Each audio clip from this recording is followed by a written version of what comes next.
មានពេលមួយដែលខ្ញុំភ្លេចគាត់រៀងយូរគ្រាន់មែនតើគាត់ម៉ាក់ខ្ញុំគាត់ផ្ញើ voice តាម Messenger មកថាអឺមកអីចឹងទៅហើយគាត់ថាប្រយ័ត្នស្ដាយក្រោយគាត់ប្រើពាក្យមួយម៉ាត់ទេអញ្ចឹងក៏ខ្ញុំក៏ស្ដាប់ឮហើយខ្ញុំមានអារម្មណ៍ថាខ្ញុំ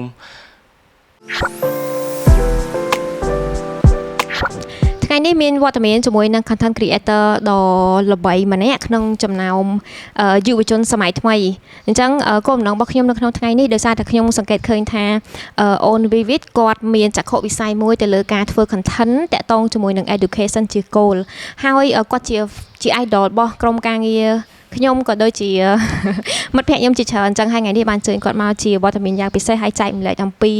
អ្វីដែលគាត់ជួបប្រទះក្នុងដំណើរជីវិតរបស់គាត់ជា content creator ឬក៏ជាកូនប្រុសដ៏ល្អម្នាក់ចាអញ្ចឹងជំរាបសួរអូនវិទជំរាបសួរបងម្ដងទៀតអូខេអូនវិទអាចណែនាំខ្លួនឯងទៅកាន់ audience យើងតិចបានទេបាទបងសួស្តីអ្នកនរគ្នាសម្រាប់អ្នកដែលអត់តបានស្គាល់ខ្ញុំទេខ្ញុំឈ្មោះ Vivid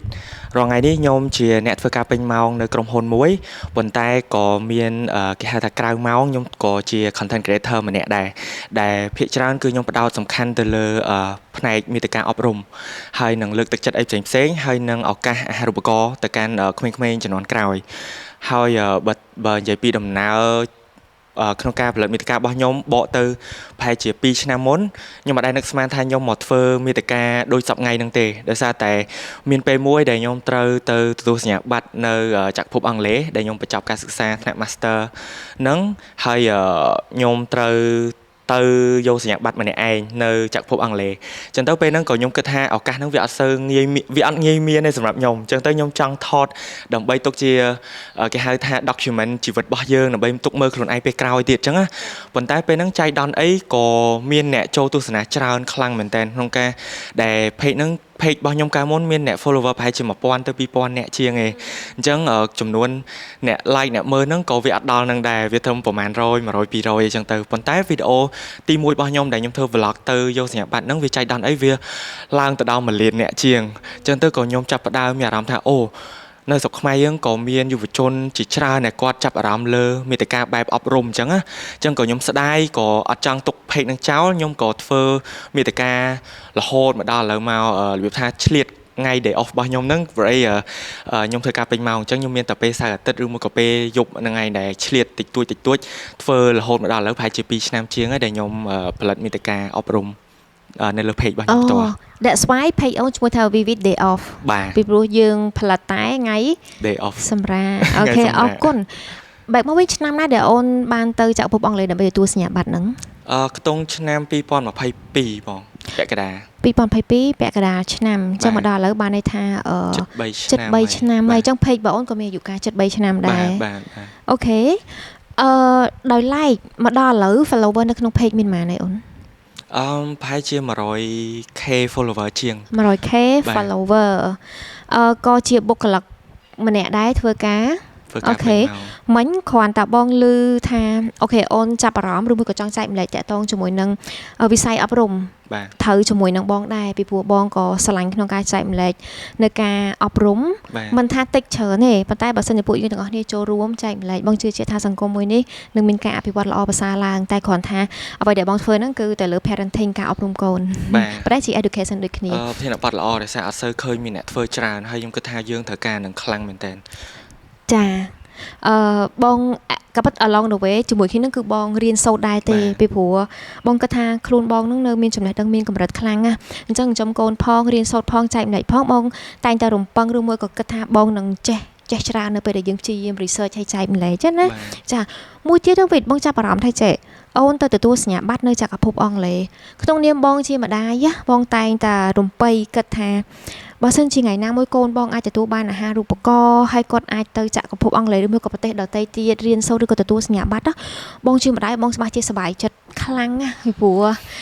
ជាក្តីសង្ឃឹមហើយអ្វីដែលបងខិតខំប្រឹងប្រែងចាប់ពីបងរៀបការកើតកូនមកហ្នឹងគឺ ខំប្រឹងគ្រប់សពបែបយ៉ាងគឺដើម្បីតែអនាគតកូនទេ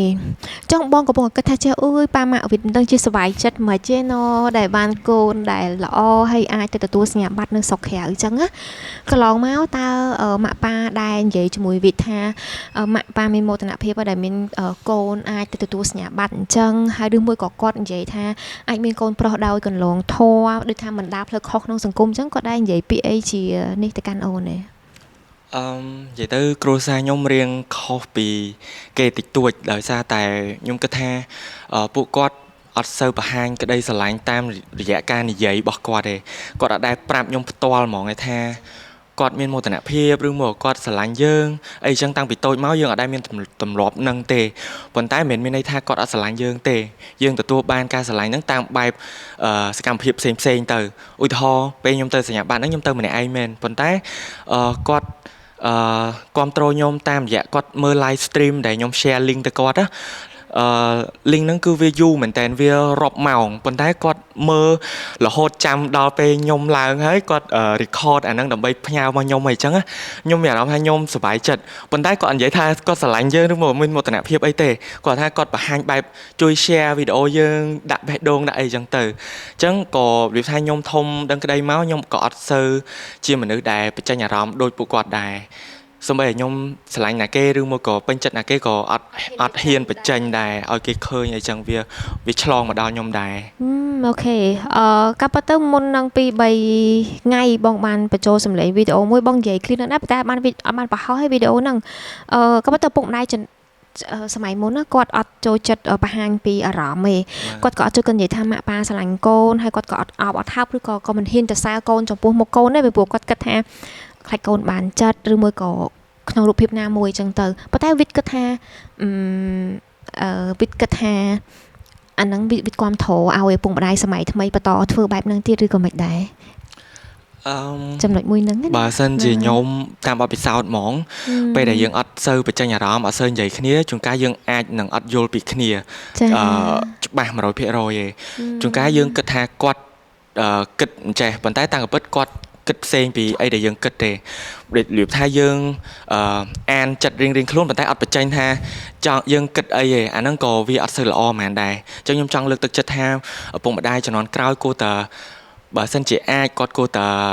បញ្ចេញអារម្មណ៍ឲ្យកូនគាត់បានទទួលបានខ្លះអញ្ចឹងព្រោះអីពេលដែលកូននៅក្មេងពេលដែលសិនជាគាត់ឃើញឪពុកម្ដាយអត់សូវនិយាយបញ្ចេញអារម្មណ៍ស្រឡាញ់ឬមួយក៏បង្ហាញថាគាត់ care ឬមួយក៏អីទេគាត់នឹងទទួលបានអានឹងដូចគាត់អញ្ចឹងដូចខ្ញុំអញ្ចឹងខ្ញុំអត់សូវចេះបញ្ចេញអារម្មណ៍ហ្មងទេវាពិបាកដូចគ្នាប៉ុន្តែពេលខ្លះខ្ញុំគិតថាអូមិនបានគាត់អត់ដែរខលមកសួរខ្ញុំថាធ្វើការហត់អត់អីអញ្ចឹងអត់ដែរទទួលបានអារម្មណ៍អត់ដែរបានទទួលសំណួរហ្នឹងទេពេលខ្លះចង់ខឹងគាត់តិចតែក៏គិតថាយើងអត់ទម្លាប់សួរគ្នាអញ្ចឹងយើងក៏អត់ដែរសួរគាត់ថាម៉ាក់មានឈឺអីអត់មានជំងឺអីអត់អីអញ្ចឹងក៏យើងអត់សូវនឹកនិយាយថាមនុស្សអត់ចេះកញ្ចក់កញ្ចប់ហ្នឹងអញ្ចឹងទៅវាមួយពួកម៉ាក់មួយអីក៏យើងអត់សូវចេះកញ្ចក់កញ្ចប់សួរ take care គ្នាទៅវិញទៅមកដែរបើអ្នកផ្សេងខ្ញុំឃើញខុសប្លែកជាមួយខ្ញុំហ្មងគេចេះរបៀបថាសង្កេតមើលអ្នកជុំវិញខ្លួនអ្នកជុំវិញខ្លួនខ្វះខាតអីគេបំពេញអាហ្នឹងឲ្យអញ្ចឹងដល់ពេលខ្ញុំឃើញខ្លួនឯងខុសហ្មងគឺខ្ញុំអត់ចេះអញ្ចឹងអត់សូវចេះ care ហើយក៏អត់រំពឹងឲ្យគេមក care យើងដែររបៀបអញ្ចឹងអូខេប៉ុន្តែដឹងថាហ្នឹងគឺជាចំណុចខុសដែលត្រូវកែប្រែបើសិនជាអាចត្រូវកែប្រែអូខេចង់បែកទៅវិញនិយាយចំពោះអូនណាធម្មតាអូខេថាទៅម៉ាក់ប៉ាគាត់ចាស់សម័យពោតមកការអប់រំការសិក្សាបបិសោជីវិតដែលគាត់ជួបនឹងវាតិចចុះយើងអ្នកបានរៀនសូត្រច្រើនទៅដល់សុខក្រៅទៀតនេះដែលខទៅសួរប៉ាម៉ាក់ថាប៉ាម៉ាក់ហូបបាយនៅសុខសប្បាយអត់ដែលអោបដែលថើបគាត់ហើយអោបគាត់ហើយនិយាយថាម៉ាក់កូនស្រឡាញ់ម៉ាក់ប៉ាអីចឹងដែរលេអត់ដែរเลยបងនិយាយទៅរៀងខ្មាស់គេដែរពេលដែលប្រាប់គេអញ្ចឹងនិ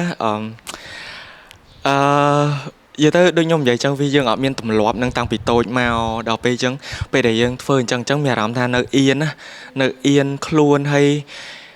និយាយបើកមាត់និយាយអត់ចេញហ្មងអាពាក្យស្រឡាញ់ពាក្យអីហ្នឹង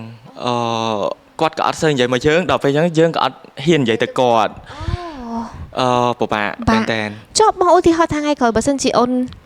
មាន girlfriend មានមិត្តភក្តិ and you want to express out យើងចង់ express feeling ថាស្រឡាញ់គាត់ដែរ will you say you love her ប្រហែលជាអាចនិយាយតាមសារតែពិបាកនឹងនិយាយផ្ទាល់មាត់ចង់ថាខ្ញុំដូចគាត់ដែរយើងអត់បន្ទោសគាត់ដោយសារយើងអញ្ចឹងដែរប៉ុន្តែខ្ញុំអត់គិតថាវាល្អឯងយើងគួរតែផ្លាស់ប្ដូរបើសិនជាអាច it's okay ហ៊ានតែសរសេរអាចនឹងចាញ់ហ៊ានប៉ុន្តែបើឲ្យនិយាយហ្មងរៀងអត់សូវអត់តាន់អូខេ love you I love you ហើយនិយាយអង់គ្លេសទៀតអត់ហ៊ាននិយាយខ្មែរបែបឆ្កងយើងអត់ដែរនិយាយពាក្យហ្នឹងអូកូនស្រឡាញ់ម៉ាក់កូនស្រឡាញ់ម៉ាក់បើសិនខ្ញុំនិយាយប្រាប់គាត់ប្រហែលគាត់ឆ្ងល់គាត់ថាប្រហែលជាយើងជួបរឿងអីពិបាកខ្លាំងហើយបាទនិយាយពាក្យនឹងប្រាប់គាត់អូខេហ្នឹងហើយចាំមើលបងនិយាយរឿងមួយប្រាប់ like ជា sharing ទៅវិតហ្នឹងហើយពុកម្ដាយតែងតែនិយាយឲ្យចេះសប្បាយចិត្តបើសិនជាមានកូនកតញ្ញូពាក្យថាកតញ្ញូវិតដឹងថាមានអត្ថន័យថាម៉េចទេដឹងគុណចាមានមនុស្សជាច្រើនតែកតញ្ញូចំពោះពុកម្ដាយបានន័យថាដឹងគុណប៉ុន្តែមានមនុស្សចំនួនតិចខ្លាំងណាស់ដែលចេះតបគុណទៅកាន់ឪពុកម្ដាយនឹងភាសាធម៌គេហៅថាកតវេទិតាអញ្ចឹងកតញ្ញូកតវេទិតាដឹងគុណហើយតបគុណទៀតពីព្រោះដូចវាដឹងអញ្ចឹងថាគុណឪពុកម្ដាយគឺធំសម្បើមមកហើយ unconditional love ក្តីស្រឡាញ់ដែលមិនអាចកាត់ថ្លៃបានគ្រប់សពបែបយ៉ាងគឺមានតែពីឪពុកម្ដាយទេអញ្ចឹងការតបគុណទៅកាន់ឪពុកម្ដាយបងជឿជាក់ថាវាជារឿងដែលវាអត់មានហួស boundary វាអត់ហួសអ្វីដែលយើងថាធ្វើមិនបានណាYeah so maybe just a word and it វាគួរតែល្អបំផុតដែលចាប់ដើមចេញពីពួកយើងទៅបាទដូចបងដែរបងអត់ដែរទទួលបានក្តីស្រឡាញ់ម៉ែអើស្រឡាញ់យើងដូចអូននិយាយខាងដើមអញ្ចឹងប៉ុន្តែក៏អត់ដែរមកអោបមកថើបពេលនិយាយថាយ៉ាស្រឡាញ់កូនអត់ទេប៉ុន្តែបងសច្ចាជាមួយខ្លួនឯងតាំងពីបងមាន baby មកបងថាបងនឹងផ្ដល់ភាពកក់ក្ដៅឲ្យគាត់ហើយនិយាយថាម៉ាក់ស្រឡាញ់កូនរាល់ថ្ងៃអញ្ចឹងមកដល់ឥឡូវបើថាមួយថ្ងៃចេញចូលជួប10ដងអញ្ចឹងគឺបងចាប់គាត់អោបថាបឯសេ Mommy love you ឬមួយក៏ឆាតជាមួយគ្នាអីចឹងឲ្យតែបញ្ចប់ conversation បងតែងតែនិយាយថាម៉ាក់ស្រឡាញ់កូន and then គាត់ reply វិញ love you too mom បាទ Yeah so start ពីយើងទៅហើយបងក៏ពីបងទៅបងក៏អត់ចង់ឲ្យគុំលាតនៃកូនហើយនៅពុកម្ដាយនឹងរៀងឆ្ងាយដែរពីព្រោះដូចវានិយាយអត់ខុសទេថាអត់ទៅពេលយើងអត់ហ៊ានបញ្ចេញអារម្មណ៍យូរទៅហើយយើងអត់ validate ទេយើងអត់ confirm ជាមួយពុកម្ដាយប៉ុន្តែយើងចេះតែថាម៉ែអើយយើងគិតចេះម៉ែអើយយើងគិតចេះក៏ប៉ុន្តែរឿងគិតហ្នឹងមានទៅរឿងនៅយើងតែការប៉ុន្តែគាត់គិតមិនយើងអត់ដឹងផងហ្នឹងពេលខ្លះប្រហែលជាគាត់អាចចង់មកនិយាយថាវីទៅខ្លួនឯងធំប៉ុណ្ណេះហើយការងារប៉ុណ្ណេះហើយជា influencer ក្នុងសង្គមមួយទៀតប្រហែលជាម៉ាក់ប៉ាសប្បាយចិត្តដែរកូនដើរផ្លូវត្រូវមានមោទនភាពដែលមានកូនជីកូនប៉ុន្តែគាត់អត់ហ៊ាននិយាយ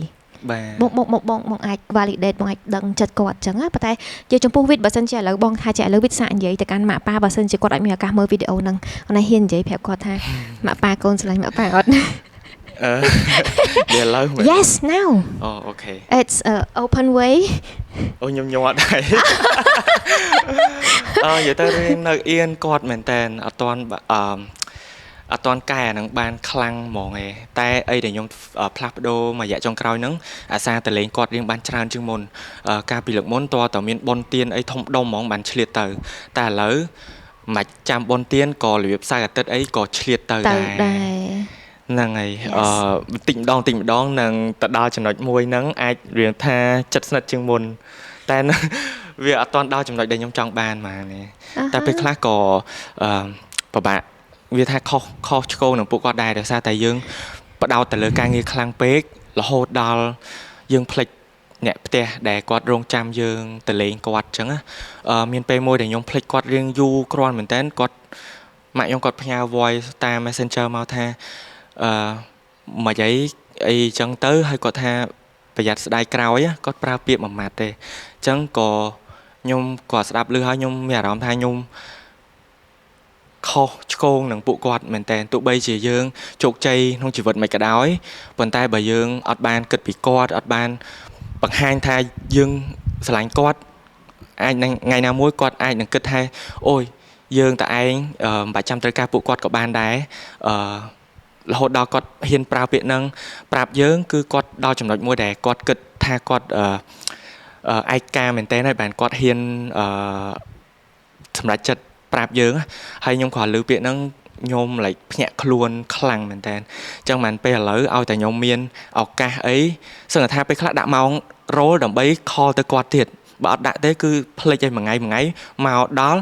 បដោតលើអីផ្សេងអូយកបីគាត់សម្រានហើយអញ្ចឹងអស់មួយថ្ងៃជាមួយថ្ងៃសៅរ៍អាទិត្យចេញទៅដើរលេងអីចឹងទៅក៏របៀបថាអត់មានទម្លាប់បើអ្នកផ្សេងគេរាល់ថ្ងៃគេខលដាក់ថ្ងៃហ្មងមួយប៉ាម៉ាក់អីចឹងខ្ញុំអត់សូវហ្មងទេហើយមួយអាទិត្យមួយខែសឹងថាម្ដងពីរដងអីចឹងតើមានការចាំបាច់ទៀតប៉ុន្តែអាហ្នឹងជាអីដែលខ្ញុំកំពុងតែព្យាយាមកែប្រែតាមដែលធ្វើទៅបាន អូខេពេលស្ដាប់វិធីបង feel ថាចេះថ្ងៃក្រោយកូនបងនឹង like ដូចគ្នានៅពេលដែលគាត់មានការងារធ្វើគាត់ចេញទៅក្រៅគាត់រវល់ហើយ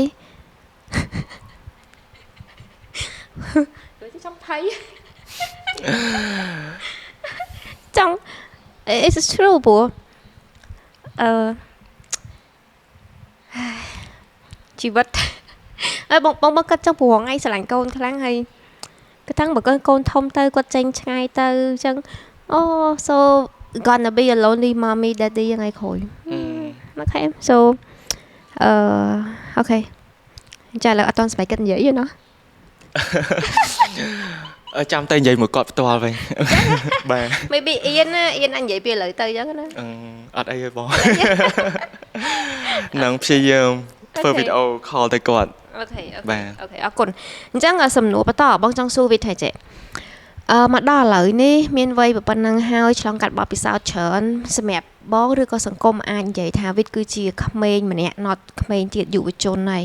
ដែលមានចក្ខុវិស័យខ្ពស់មានការតស៊ូហើយដើរផ្លូវត្រូវជាចំណែកមួយដ៏ល្អនៅក្នុងសង្គមរ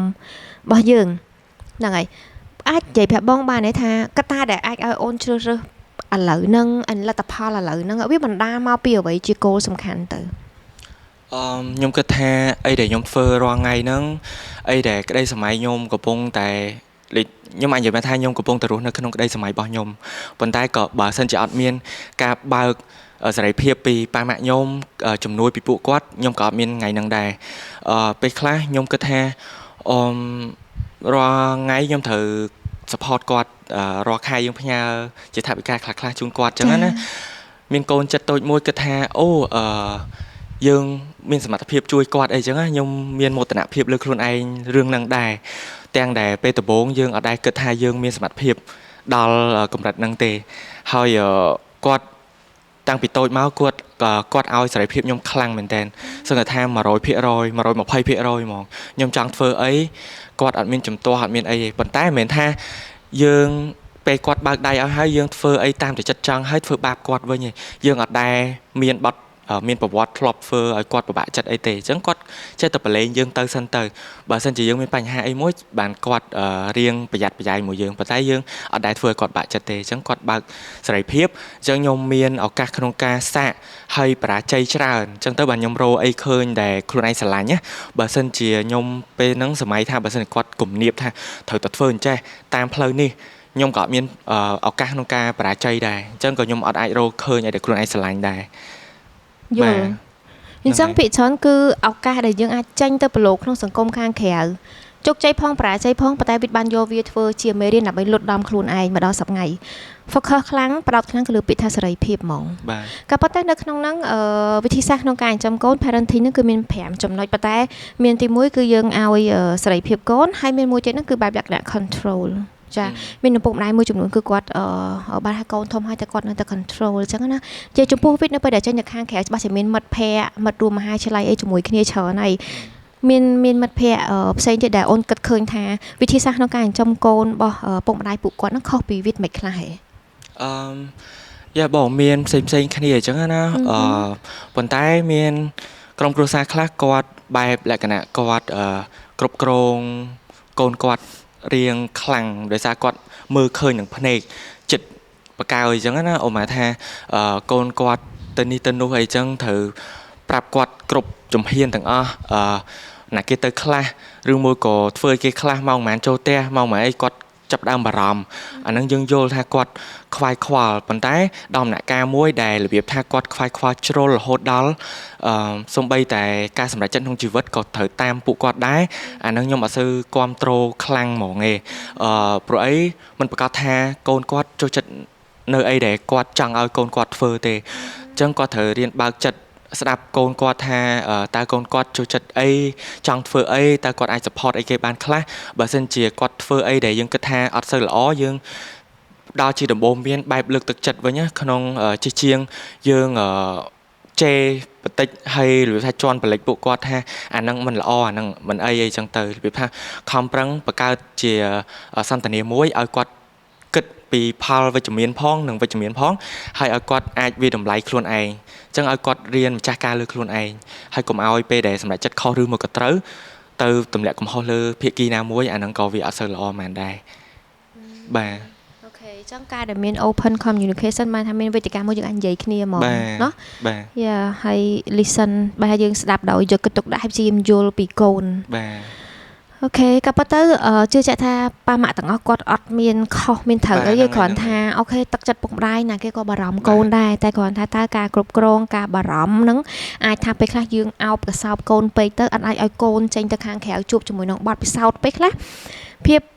ជោគជ័យអ្នកខ្លះគឺកើតឡើងមកពីភាពបរាជ័យញឹកដងនឹងឯងហើយនៅពេលដែលយើងខ្លាចកូនយើងដើរដួលខ្លាចកូនយើងបរាជ័យចឹងគាត់អត់មានឱកាសក្នុងការ experience ឬក៏ដកបទពិសោធន៍ពីរឿងជីវិតទេអញ្ចឹងគាត់ខ្លាចជាមនុស្សទន់ខ្សោយវិញបាទអញ្ចឹងជាសារមួយសម្រាប់ពុកម្ដាយដតីផងដែរថាការចិញ្ចឹមបីបាច់កូនពេលខ្លះស្រឡាញ់ពេក take care ពេកបារម្ភពេកហើយ support control គ្រប់យ៉ាងបែបយ៉ាងពេកហ្នឹងមិនមែនជារឿងមួយដែលយើងអាចគិតថាកូនយើងនឹងធំលូតលាស់ដោយឯករាជ្យអាចរស់នៅជាចំហសម្រាប់ខ្លួនឯងគឺមិនមែនទេចាអរគុណវិទ្យអញ្ចឹងបងចូលដល់សំណួរបន្ទាប់ដោយសារតើវិទ្យទៅមកឆ្លងកាត់ភាពយូរអ្វីហើយបបពិសោធន៍ជីវិតក៏ច្រើនដែរវិទ្យមានអីចង់ចែកម្លែកឬមួយក៏ based on your own experience ណាជាបបពិសោធន៍ផ្ទាល់ខ្លួនរបស់អូនតើអូនចង់ចែកម្លែកអ្វីទៅកាន់ឪពុកម្ដាយដទៃទៀតថាឪពុកម្ដាយគួរតែមិនហ្នឹងក៏ប៉ិតវិទ្យនិយាយបានខ្លះហើយតាក់ទងជាមួយនឹង open communication ក្នុងការជជែកជាមួយកូនចាមានអីបន្ថែមពីនឹងទៀតទេទៅកាន់ឪពុកម្ដាយដទៃទៀតដើម្បីឲ្យគាត់អាចមានតាក់ទិចឬមួយក៏មានជាគំនិតសម្រាប់ពិចារណាថាតើគាត់ត្រូវបង្កើតបរិយាកាសតើគាត់ត្រូវធ្វើម៉េចដើម្បីអាចជជែកជាមួយកូនគាត់បានដើម្បីធ្វើឲ្យទំនាក់ទំនងឪពុកម្ដាយកាន់តែជិតស្និទ្ធអញ្ចឹងណាពួកអីបទពិសោធន៍ហ្នឹងគឺវាជួបផ្ទាល់ហ្មងបាទអូខេអានេះខ្ញុំមិនជាអ្នកជំនាញខាងចំបីបាច់ឬមួយក៏គ្រួសារអីទេអានេះតាមបទពិសោធន៍ខ្ញុំផ្ទាល់មានខាងឪពុកម្ដាយមួយចំនួនធំឃើញខ្ញុំផុសវីដេអូបែបល្អៗអញ្ចឹងក៏គាត់សួរដែរថាធ្វើមិនឲ្យកូនគាត់បានល្អដែរអញ្ចឹងណាខ្ញុំក៏អត់មែនជាថាមានរូបមន្តអីប្រាប់គាត់ថាធ្វើអញ្ចេះទៅកូនល្អមិនល្អព្រោះអីវាមានកត្តាផ្សេងច្រើនអីដែលសំខាន់ខ្លាំងដែលខ្ញុំគិតថាសំខាន់គឺសេរីភាពហ្នឹងហើយរៀនបើកសេរីភាពឲ្យគាត់ខ្លះទៅពេលដែលគាត់ដើរដួលឬមកក៏អីអញ្ចឹងទៅឲ្យយ៉ាងហោចណាស់ក៏គាត់រៀនសូត្រពីបទពិសោធន៍ហ្នឹងចេះជាងដែលគ្រប់ឃុំក្រងគាត់ខ្លាំងពេករហូតដល់អត់ហ៊ានឲ្យគាត់ធ្វើអីខុសពីអីដែលយើងគិតថាគាត់អាចនឹងលឺថាអាចធ្វើបានអញ្ចឹងពេលខ្លះយើងប្រឡែងគាត់ខ្លះទៅឲ្យធ្វើទៅឲ្យគាត់ដួលឲ្យគាត់ដឹងថាវាបរាជ័យវាពិបាកមិនយើងអាចកែកូនគាត់មកពេលក្រោយឬមួយក៏មិនបើសិនជាខ្ញុំជឿថាបើសិនជាគាត់ចង់ខូចបងយើងអត់នៅមួយគាត់24ម៉ោងទេយើងបាទចេះស្ដីគាត់នៅមុខប៉ុណ្្នឹងឯងពេលគាត់ទៅរៀនគាត់ទៅណាបាត់គាត់ចង់ខូចគាត់ខូចបានដល់គ្នាហ្នឹងអញ្ចឹងយើងត្រូវបង្កើតថាបរិយាកាសមួយដែលគាត់បង្ហាញក្តីស្រឡាញ់ថាអាចធ្វើអញ្ចេះអត់ល្អទេធ្វើអញ្ចេះបានល្អឬមួយក៏ម៉ាក់ខំអញ្ចឹងហើយប៉ាខំអញ្ចឹងហើយអត់មានអីផ្សេងក្រៅពីឲ្យកូនរៀនសូត្របានជ្រៅជ្រះទេបង្ហាញឲ្យគាត់ដឹងពីគុណតម្លៃនៃការអប់រំអញ្ចឹងពួកគាត់ស្រឡាញ់ខ្លួនឯងហ្មងបាច់ចាំណាគេមកប្រាប់គាត់ទេហើយកុំប្រៀបធៀបកូនខ្លួនឯងទៅកូនគេរៀបថាមកជន់អើណែមើលកូនគេរៀនដល់នេះដល់នោះគេអីចេះចុះកូនតើចាប់ដើមប្រៀបធៀបឲ្យបាក់ទឹកចិត្តហើយអត់ជួយគាត់ទេអាហ្នឹងមានតែធ្វើឲ្យគាត់បាក់ទឹកចិត្តកាន់តែខ្លាំងអញ្ចឹងគឺជួយលើកទឹកចិត្តគាត់វិញថាអ្នកដែលគាត់ត្រូវប្រៀបធៀបជាមួយគឺខ្លួនឯងកាលពីលើកមុនថាខ្លួនឯងធ្លាប់រៀនបានលេខ10ចាបើខ្លួនឯងបានរៀនបានលេខចុះជាងនឹងលេខ8លេខ7វាល្អហើយឈ្នះខ្លួនឯងហ្នឹងគឺវាល្អមិនបាច់ចាំឈ្នះកូនណាគេទេព្រោះអីយើងអត់ដឹងថាស្ថានភាពគ្រួសារគឺវាផ្សេងគ្នាទាំងអស់យើងអាចប្រៀបធៀបបានទេអញ្ចឹងគួរណាស់កុំប្រៀបធៀបគឺមានលើកទឹកចិត្តពួកគាត់ឲ្យខំយកឈ្នះខ្លួនឯងវាប្រសើរជាងបាទខ្ញុំមានប៉ុណ្្នឹងឯងមកអូខេអញ្ចឹងចំណុចដែលគួរធ្វើទី1គឺផ្ដល់សេរីភាពឲ្យកូនប៉ុន្តែគ្រាន់ថាយើងនៅ overlook អញ្ចឹងទៅណាបើសិនជាកូនដួលយ៉ាងច្រើនណាmaybe យើងឲ្យយោបល់គាត់ចាឬមួយក៏ពេលខ្លះ យើងដឹងថាមនុស្សធ្វើការជាងគេគឺអ្នកយល់ចិត្តនឹងឯងអញ្ចឹងបើសិនជាឪពុកម្ដាយជាអ្នកដែលយល់ចិត្តនឹងឯងពេលកូនត្រូវលបួសមកវិញបងបិទតបៅលាបលបួសឲ្យបិទឲ្យទៅណោះលើកទឹកចិត្តទៅឲ្យគាត់ជាឲ្យចេញទៅក្រៅប្រយុទ្ធទៀតនេះអញ្ចឹងទី1គឺសេរីភាពទី2គឺអ្វីដែលមិនគួរធ្វើហ្នឹងការប្រៀបធៀប best ល្អខ្លាំងមែនតើបងក៏ learn ពីការប្រៀបធៀបនឹងច្រើនណាស់ពីមុនមកបងធ្វើកំហុសច្រើនណាស់បងតែងតែប្រៀបធៀបកូននេះចេះអត់ខុសពីកូននេះសូម្បីកូនបងពីរនាក់ហ្នឹងកូនបើក៏រៀងមាន affection ណាមានការប៉ះពាល់ពីការប្រៀបធៀបដែរអញ្ចឹងខ្ញុំមានសូត្របានច្រើនតាក់ទងជាមួយការប្រៀបធៀបនេះអញ្ចឹងយើងគួរកុំប្រៀបធៀបអូខេអញ្ចឹងពីចំណុចអរគុណវិទ្យចូលដល់ចំណុចបន្ទាប់មិញយើងឈរខាងប៉ាម៉ាក់អ្វីដែលគួរធ្វើអ្វីដែលមិនគួរធ្វើតោះយើងឈរខាងកូនម្ដង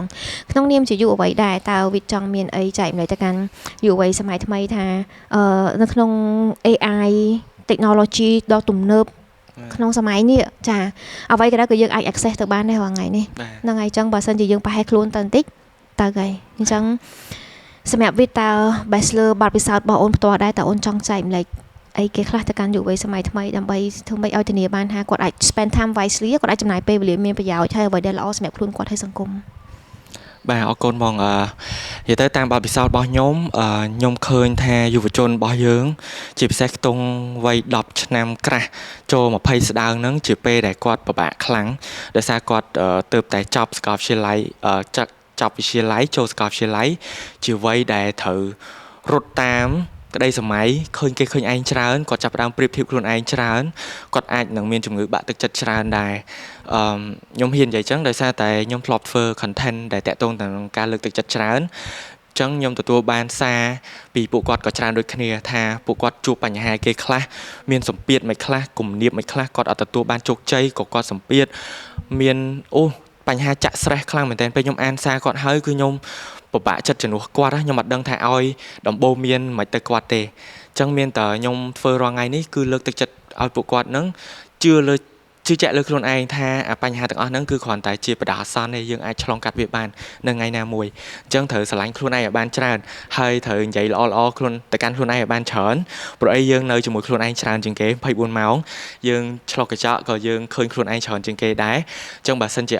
ខ្លួនឯងហ្នឹងអត់ស្រឡាញ់អ្នកនៅកញ្ចក់ដែលយើងឃើញហ្នឹងទេតើឲ្យរំពឹងណាគេមកនៅជាមួយយើងគេអាចនឹងមកជួបយើងនិយាយល្អៗបានតែមួយផ្លេតទេពេលដែលយើងចប់ហើយទៅផ្ទះរៀងៗខ្លួនយើងនៅមួយខ្លួនឯងទៀតហើយអញ្ចឹងបើសិនជាយើងអត់ចេះស្រឡាញ់ខ្លួនឯងឲ្យបានច្រើនទេវាពិបាកមែនតើការស្រឡាញ់ខ្លួនឯងវាល្អដោយសារតែវាជួយយើងទៅធ្វើរឿងអីផ្សេងៗឲ្យបានជោគជ័យច្រើនមែនតើយើងអាចពេលយើងស្រឡាញ់ខ្លួនឯងយើងជឿជាក់លើខ្លួនឯងយើងក៏អាចជោគជ័យនៅលើរឿងផ្សេងៗបានដែរវាសិតតែកើតចេញពីការស្រឡាញ់ខ្លួនឯងជឿជាក់លើខ្លួនឯងទាំងអស់នឹងឯងហើយតកតងទៅនឹងទំនាក់ទំនងរវាងគ្រួសារក៏កុំភ្លេចដែរកុំដូចខ្ញុំពេលខ្លះខ្ញុំបដោតលើខ្លួនឯងហើយនឹងអ្នកដតីច្រើនពេករហូតដល់ភ្លេចគ្រួសារអញ្ចឹងត្រូវចាំថាអត់មានណាគេនៅចាំយើងស្រឡាញ់យើងខ្លាំងដោយគ្រួសាររបស់យើងទេពួកគាត់នឹងនៅចាំយើង support យើងជានិច្ចដរាបណាយើងបើកបេះដូងយើងបើកចិត្តស្ដាប់ពីពួកគាត់នឹងស្វាគមន៍យើងជានិច្ចហ្មងបាទខ្ញុំមានតែប៉ុណ្្នឹងឯងបងអូខេអញ្ចឹងបងចាប់ឡើងវិញទី1គឺដាច់ខាតយុវវ័យសម័យថ្មីដាច់ខាតត្រូវតែស្រឡាញ់ខ្លួនឯងទី1ហើយទី2កុំភ្លេចឲ្យសោះចំណាយពេលជាមួយនឹងអ្នកផ្ទះណាបងចង់សួរបន្តថាចេះការស្រឡាញ់ខ្លួនឯងនិយាយស្រួលប៉ុន្តែធ្វើម៉េចដើម្បីអាចឲ្យស្រឡាញ់ខ្លួនឯងបានពីព្រោះបងជឿជាក់ថាយុវវ័យមួយចំនួនគាត់ព្យាយាមដែរក្នុងការស្រឡាញ់ខ្លួនឯងប៉ុន្តែធ្វើម៉េចដើម្បីអាចស្រឡាញ់ខ្លួនឯងបានពីព្រោះអូខេសំខាន់ពេលខ្លះគាត់ធ្លាប់ឈរមុខកញ្ចក់ស្រឡាញ់ខ្លួនឯងប៉ុន្តែនៅពេលដែលគាត់ចេញទៅវិញអូខេគាត់ទើសចំពោះ appearance ការលុបការមុខមាត់គាត់ពេលខ្លះនៅពេលដែលត្រូវអ្នកដតីនិយាយបែបលក្ខណៈ bully គាត់ថាអ្នកឯងចេះទៀបពេកឬមួយអ្នកឯងចេះមើលក៏ការងារអ្នកឯងធ្វើអត់កើតទេនិយាយតែពីរបីម៉ាត់គូគាត់មកវិញគាត់ feel down មកគាត់រកអាខីក្នុងការស្រឡាញ់ខ្លួនឯងអត់ឃើញអូនអញ្ចឹងហៅធ្វើម៉េចទៅពិបាកដែរបងអារឿងហ្នឹងគឺវាកើតឡើងនៅក្នុងសង្គមយើងហ្មងដែលប៉ះពាល់ពាក្យសម្ដីអីដែលគេនិយាយដាក់យើងថាយើងចេះយើងចោះអីចឹងណាប៉ុន្តែវិធីសាស្ត្រដែលខ្ញុំប្រើខ្លួនឯងហ្នឹងថាពេលដែលគេនិយាយអីមួយតើយើងព្រមឲ្យពាក្យសម្ដីហ្នឹងប៉ះពាល់ដល់អារម្មណ៍របស់យើងអត់តើយើងទទួលយកពាក្យសម្ដីហ្នឹងអត់បើមិនជាយើងឲ្យវាប៉ះពាល់មានន័យថាយើងទទួលស្គាល់ថាពាក្យហ្នឹងជាពាក្យពិតជាការពិតទាំងដែលពាក្យហ្នឹងវាអត់មែនជាពាក្យដែលគេថាជា đầm lấy dương ở nơi lơ sầm đầy bao nẹt đặt tay tê dương thời cận trắng hai dương trâu lẹt nạ tha vậy là từ can luôn ai nó đôi nhom tay tay vậy là không ca chạy lại bao nhom chẳng tha rốt cái chiết có thể ca tật sào đài chẳng mà nữ dương có thể ca bịa sầm đấy nó mà sào dương đôi kia bà dân chìa miền nẹp sen quạt màu chuột dương ở đây pơ lưỡi tha ở đây kịch một chân như cứ dân chui quạt vậy là từ can kê tay đập bê luôn ai chụp rương ở đây vậy là từ can luôn ai nhỉ phía chán cứ đã sống biết luôn ai ha mấy bạn anh chẳng mấy bạn nhom chụp rương năng tiệt hoi còn tay thời kết ha bánh há vía ở đây chụp bê cứ miền là hột chỉ vật bao dương cứ miền bánh hà là hột tại để dương ai thử bán tao dương đo sai bánh hà năng bị mệt tao dương react cho mùi năng bánh hà năng bị mệt ta dương prom ao bánh hà năng mỏ chi cho anh lơ dương rương môi cả dương chùm nè lơ vía bàn chẳng hạn nhóm tay tập rap luôn ai chẳng tha bà xin chỉ nhóm trôm ao bịa sầm đầy đẹp xén mà cột sẵn cọt lơ nhóm bên đây tha nhóm pro mà khi thợ bạp luôn ai này nhóm ở sảnh luôn ai cột tròn này bong vô đáp vịt tháo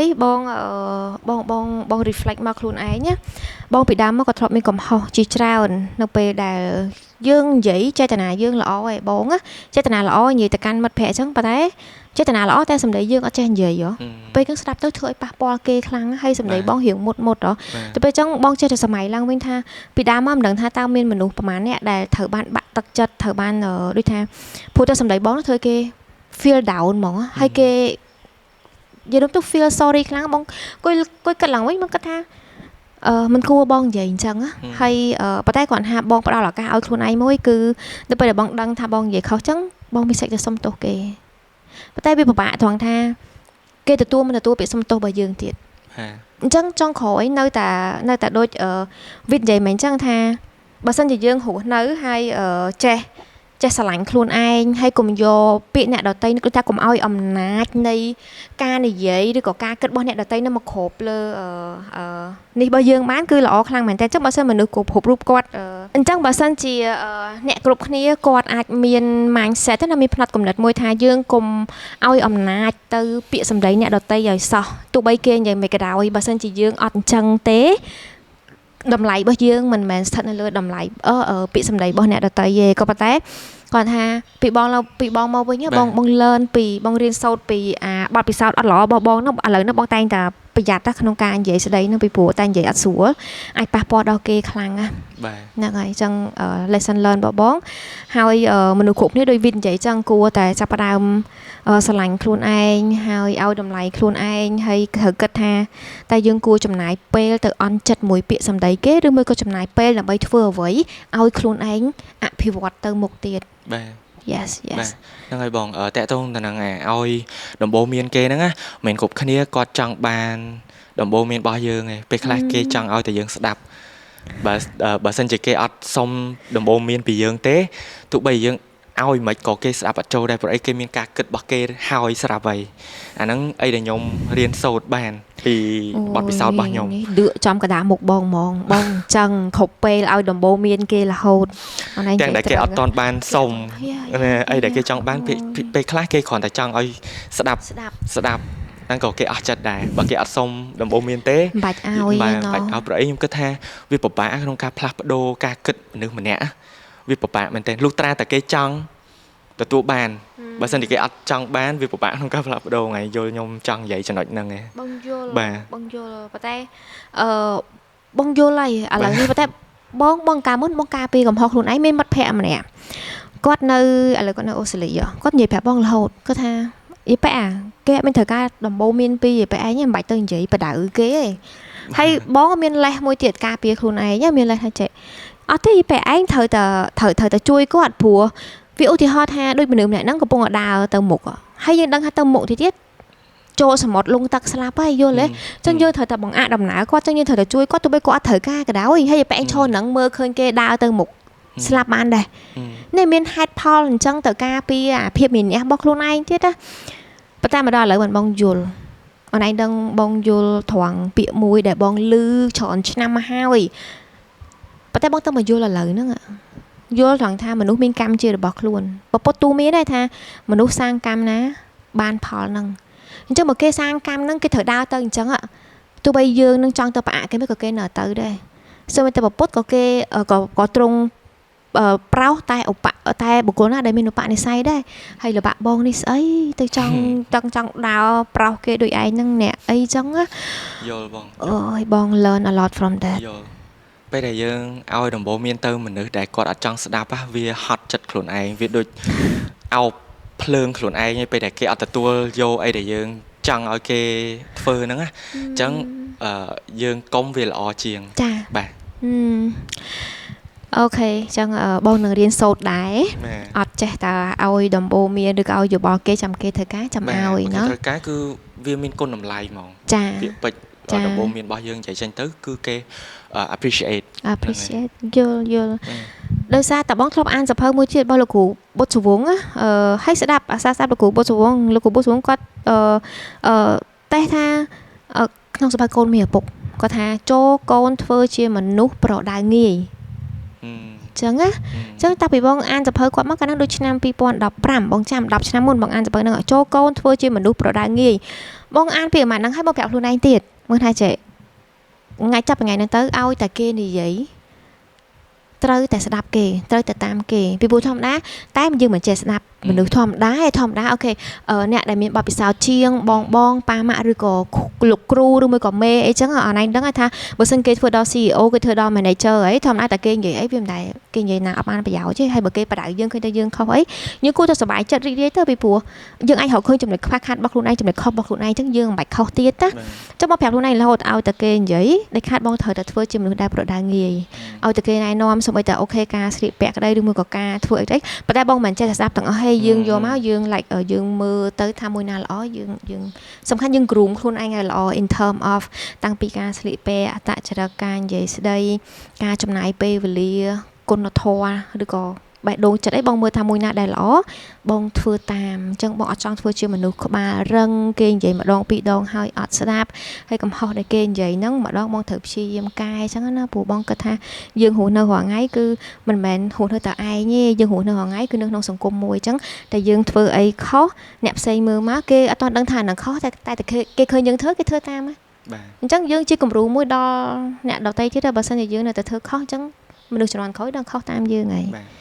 យ៉ាអញ្ចឹង lesson learn ល្អហើយនឹងបរៀនខ្លួនឯងបន្ថែមអូខេអញ្ចឹងការឆ្លាញ់ខ្លួនឯង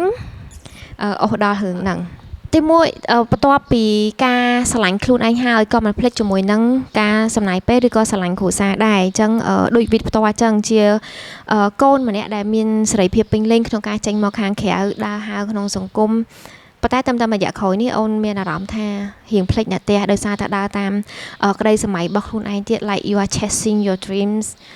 ចង់បានអ្វីខ្លួនឯងចង់បានប៉ុន្តែភ្លេចឪពុកម្ដាយនៅផ្ទះ បាទ ចាអញ្ចឹងកុំភ្លេចចំណាយពេលយូរបីទាំងអស់កុំភ្លេចចំណាយពេលជាមួយកូនហើយ maybe ចាប់ផ្ដើមស្រឡាញ់ម៉ាក់ប៉ាឲ្យដឹងគុណគាត់ឲ្យបានច្រើនដឹងគុណអត់ទាន់គ្រប់ទេនៅតបគុណមួយទៀតចាបងចាប់អារម្មណ៍មានកណ្ដឹងធ្លាប់មានអូតែលមួយណាគាត់បើគាត់ដាក់ឈ្មោះថាចេះ feeling home ក៏ប៉ុត feeling home គេគ្រប់គ្នាគេធ្លាប់ឮច្រើនហើយប៉ុន្តែបើយើងគិតឲ្យយល់ឲ្យដល់អត្ថន័យនៃភាពថាស៊ីជម្រៅមួយម៉ាត់ feeling home ហ្នឹងបានន័យថាកន្លែងហ្នឹងគឺផ្ដល់ភាពកក់ក្ដៅទាំងផ្លូវកាយទាំងផ្លូវចិត្តឲ្យយើងហ្មង បាទ ទៀតប្រហែលជាអនឯងហៅអត់ឃើញកន្លែងណាដែលដូចផ្ទះដែលនៅជាមួយប៉ាម៉ាក់ឯណោះ ហ្នឹងហើយបងឲ្យតទៅអស់ថ្មអីចឹងទៅសាកថ្មនៅសៀមរាបហើយfeeling home ហើយទៅសាកថ្មទៅដល់នោះគឺពេញបបហើយនាំប៉ាម៉ាក់ទៅកន្លែងថ្មីអីចឹងញ៉ាំអីទៅសាកនេះសាកនោះពេលខ្ញុំទៅចឹងទៅបានគាត់បានទៅ explore អីផ្សេងថ្មីនៅសៀមរាបចឹងហ្នឹងហើយបងភ្លេចសួរថាវិមានបងប្អូនម៉ានាក់ 3នាក់បងបងស្រីហើយបងប្រុស អូនស្រីហើយបងប្រុសអូននៅកដាលអូខេចាតែពួកគាត់នៅមួយប៉ាម៉ាក់អត់ទេ បងអូនស្រីនៅមួយប៉ាម៉ាក់ហើយបងគាត់មានគ្រួសារទៅគាត់នៅផ្សេងប៉ុន្តែនៅសៀមរាបទាំងអស់តែញោមឯងដាច់គេតែឯងនៅភ្នំពេញអូខេបាទត្រាច់ចរម្នាក់ឯងបាទប៉ុន្តែក៏មិនភ្លេចជាមួយនឹងការពំនាំនៅគុណតម្លៃក៏ដូចជាប្រយោជន៍ទៅកាន់គ្រួសារយើងដែរមែនទេបាទព្យាយាមតាមដែលអាចធ្វើទៅបានបង Yes ពីព្រោះចុងក្រោយគឺអត់មានអីក្រៅពីថាឧទាហរណ៍ថាចេះប៉ាម៉ាក់នៅពេលគាត់ដើរទៅសាគាត់ទៅណាម្នាក់ហ្នឹងឮគេនិយាយថាចេះថាគាត់គ្នាគាត់ថាបងស្រីបងប្រុសកូនមកអីប៉ាកែធ្វើវីដេអូចែកម្លេចចេះខ្ញុំ កូនខ្ញុំ fan របស់កូនមួយថ្ងៃយ៉ាគាត់សប្បាយចិត្តម្ដងអញ្ចឹងនៅពេលដែលមនុស្សជុំវិញខ្លួនគាត់ចាប់ផ្ដើមស្គាល់ Vivid Day Off ហើយទៅនិយាយប្រាប់ប៉ាម៉ាក់ឯងថាកូនបងប៉ាកែយ៉ាល្អពីព្រោះគាត់អត់យល់ថាអីដែលខ្ញុំធ្វើនឹងជាអីទៀតគាត់ខ្ញុំផុសវីដេអូចែករំលែកអីចឹងពេលខ្ញុំទៅសៀមរាបខ្ញុំជួបអ្នកដែលគាត់ស្គាល់ខ្ញុំហើយគាត់សុំថតរូបអីចឹងណាគាត់សួរហើយស្គាល់គ្នាមិនមែនពួកម៉ាក់មិនមែនអីចឹងគាត់ចាប់ផ្ដើមឆ្ងល់ថាគាត់អត់យល់ថាជាអ្នកគ្រប់ត្រូលឬមួយក៏មានគេស្គាល់យើងនៅលើបណ្ដាញសង្គមអីចឹងគាត់អត់ដឹងថាអាហ្នឹងជារឿងមួយដែលរបៀបគេហៅអ្នកផលិតមាតិកាអីក៏អត់យល់ទេដឹងតែយើងធ្វើវីដេអូបែបកំសាន្តបែបចែករំលែកធម្មតាដើរលេងគាត់អាយុ50ម៉ានឯអូនប្រហែលជាចុងចូល60ឡើយបង50ក្រាស់60ចា70តែគាត់សារមើល Facebook ដែរណោះគាត់មើលរហូតខ្ញុំផុសវីដេអូអីគាត់បេះដូងមុនគេអត់ដែរច្រឡោះទេបេះដូងគឺ share ឲ្យបេះដូងយូរទៅពេលមួយទៀតគាត់ share ចូល group family បែបfamily ធំទៀតពេលខ្លះខ្ញុំថាឲ្យគាត់ទៀត share ធ្វើអីអត់អីជាប់ពាក់ព័ន្ធអីចឹងពេលខ្លះយើងរៀងលើសដែរដោយសារគាត់ចែក share ចូលដោយសារខ្ញុំគិតថាគាត់មានមោទនភាពលើកូនខ្លួនឯងចង់ចែករំលែកទៅបងប្អូនញាតិមិត្តអីចឹងតែយើងខ្មាស់យើងអៀនចឹងទៅយើងប្រាប់គាត់ឥឡូវគាត់ឈប់ share តែក៏មានអារម្មណ៍ថារៀងខុសដឹងលឿថាមិនគួរប្រាប់គាត់ចឹងអីចឹងណាយ៉ាអូខេអត់និយាយគ្នាតែគាត់ធ្វើអញ្ចឹងអត់សូវនិយាយទេតែរបៀបទង្វើគាត់នឹងបង្ហាញឲ្យឃើញថាគាត់គ្រប់គ្រងយើង 100% អូខេបងចែកម្លែក bit មួយបានទេបាទអានោះជាមានតែបងរៀនដែរពេលយើងចូលធ្វើការគេមាន probation period 3 ខែត្រូវឯងចាប់3ខែហ្នឹងគេមាន evaluate for មួយបាទយ៉ាទី1ទី2ជាទូទៅអ្វីៗក៏ដោយក៏យើងត្រូវធ្វើ reflection ដែរឧទាហរណ៍ថាឥឡូវមុនហ្នឹងយើងញ៉ាំបាយថ្ងៃមួយគ្នាយើងជជែកគ្នាបានប្រហែលជា1ម៉ោងកន្លះមែនទេ at least យើងត្រូវធ្វើ reflection ដែរថាមក1ម៉ោងកន្លះមុនហ្នឹងពេលយើងចែកម្លែកគ្នាជា key learning មានអីគេខ្លះអូខេអ្វីដែលបងរៀនពីអូនណាទី1គឺ freedom អញ្ចឹងបងទៅវិញបងត្រូវឲ្យ freedom ទៅកូនបងប៉ុន្តែលើពីហ្នឹងបងត្រូវ overlook ដែរការពារដែរ1 2 3អីចឹងទៅ what I learn from you ទី2បងមើលឃើញ passion ហើយនិង vision បងអូនក្នុងនាមជាកូនប្រុសម្នាក់ដែលចាប់ផ្ដើមគិតគូរពីអ្នកផ្ទះវិញយ៉ាហើយទី3បងស្ដាប់ឮថាអូនដេញតាមក្តីសម័យបងអូនរហូតដល់ភ្លេចអ្នកផ្ទះអញ្ចឹង3មេរៀនដែលបងរៀនបានអញ្ចឹងយើងតែងតែធ្វើ reflection ថាមិញហ្នឹងយើងនិយាយគ្នាយើងទទួលបានអីហើយបើសិនយើងអត់សប្បាយចិត្តជាមួយគ្នាយើងអាចបើកចំហមួយគ្នាថាមិញហ្នឹងដូចជានិយាយរឿងលើសឡើងនេះសូម validate ឲ្យអូខេយើងនិយាយគ្នាហើយថាហ្នឹងជាចំណុចអត់ល្អតែយើងគូកែប៉ុន្តែយើងនិយាយគ្នានេះក្នុងគោលបំណងមួយគឺដើម្បីល្អទាំងអស់គ្នាទេចាបានន័យថាមនុស្សយើងតែមានចំណុចខុសចំណុចត្រូវអញ្ចឹងចំណុចខុសយើងនិយាយប្រាប់គ្នាទៅហ្នឹងហើយប្រាប់គ្នាហើយយើងកែទៅហើយចំណុចណាដែលល្អយើងបន្តធ្វើអញ្ចឹងទៅអញ្ចឹងការធ្វើ reflection ឬមួយក៏ validate នេះសំខាន់ណាហ្នឹងហើយដូចមិនអញ្ចឹងអូនធ្វើ reflection ថាអូខេកាលហ្នឹងធ្លាប់ធ្វើចំពោះម៉ាក់អញ្ចឹងឥឡូវគាត់អញ្ចឹង then you start to have self awareness យើងចាប់ផ្ដើមដឹងខ្លួនឯងថាយើងបានធ្វើអីគេខ្លះអ្វីដែលល្អអ្វីដែលមិនល្អអញ្ចឹងណាអញ្ចឹងការធ្វើ reflection ឬក៏ validate ហ្នឹងវាសំខាន់ណាបងទំរៀនសូត្រថ្មីនេះហេមិនថាបងអាយុ40ហើយមកដល់ឥឡូវហើយអត់មានសាងកំហុសសោះហើយណាកំហុសសាងច្រើនណាហើយមេរៀនក៏រៀនសូត្របានច្រើនដែរពេលបងនិយាយ40អញ្ចឹងគួរចំណងជើង podcast ហ្នឹងអាយុ40និយាយជាមួយអាយុ30 40និយាយទៅកាន់និយាយជាមួយ30ប៉ុន្តែបងមានអារម្មណ៍ថាអនឡាញដូចកូនបងអញ្ចឹង to be honest I feel that ពេល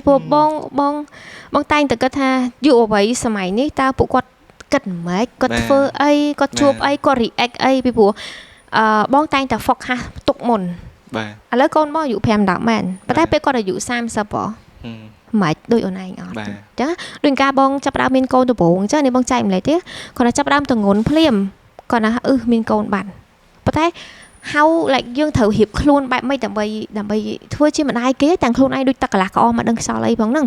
ចាប់ផ្ដើមពីពេលមានកូនភ្លាមអូនបងចាប់ផ្ដើមទិញសភៅមកអានវិធីសាស្ត្រចិញ្ចឹមកូនស្ត្រីក្នុងពុទ្ធសាសនាវិធីសាស្ត្រយល់ទៅឲ្យតាក់ទងជាមួយនឹងការអប់រំកូនគឺបងទិញសភៅអានហើយពីព្រោះបងជឿជាក់ថាអូខេពុកម្ដាយណាក៏ដោយក៏ស្រឡាញ់កូនដែរប៉ុន្តែនៅពេលដែលយើងកើតកូនមកយើងចង់ឲ្យកូនល្អយើងចង់ឲ្យកូនល្អមិនបើយើងខ្លួនឯងអត់ល្អផងយើងចង់ឲ្យកូនចេះមិនបើយើងខ្លួនឯងអត់ចេះផង អញ្ចឹងបងក៏ចាប់ផ្ដើមអានសភៅចាប់ផ្ដើម research រៀនសូត្រហើយដើរមើលគេហ្មងសូម្បីតែកូនអាយុតាមតែ3 4ខែបងដើរតាមសាលារៀនណាបងដឹងហើយតិចកូនបងចូលរៀនហើយអញ្ចឹងពេលបងដើរតាមសាលារៀនគឺបងដើរមើលថាអូសាលាណាគូដាក់កូនចូលរៀនហើយដើរសួរគេទៀតថាបែបម៉េចអញ្ចឹងទៅអញ្ចឹងឥឡូវកូនមកអាយុ5 10បងនិយាយជាមួយឯងអាយុ30តែបង feel ថាណៃដូចកូនបងដែរ អូខេហ្នឹងហើយបងនិយាយទៅខ្ញុំអត់សូវបាននិយាយអញ្ចឹងជាមួយនឹងអ្នកដែលគាត់អាយុច្រើនជាងខ្ញុំដូចបងឯហ្នឹងអញ្ចឹងរៀនសូត្របានច្រើនថាពួកគាត់គិតមិនក្នុងនាមជាម្ដាយគិតលើកូនមិនអញ្ចឹងណាអាចនឹងដឹងហើយធ្វើ reflection បានដឹងមួយចំនួនអញ្ចឹងធ្វើខ្ញុំកាន់តែមានអារម្មណ៍ថាត្រូវតែធ្វើអីម្យ៉ាងមុនពេលដែល before it's too late ចាដូចពាក្យសាមញ្ញ ធ្វើបន់តនខែភ្លឺហ្នឹងហើយត្រូវបងប្រអីមានពួកម៉ាក់ផ្សេងដែលគាត់អត់អាចធ្វើអាហ្នឹងទៅកាន់ប៉ាម៉ាក់គាត់បានដោយសារប៉ាម៉ាក់គាត់ចែកឋានអី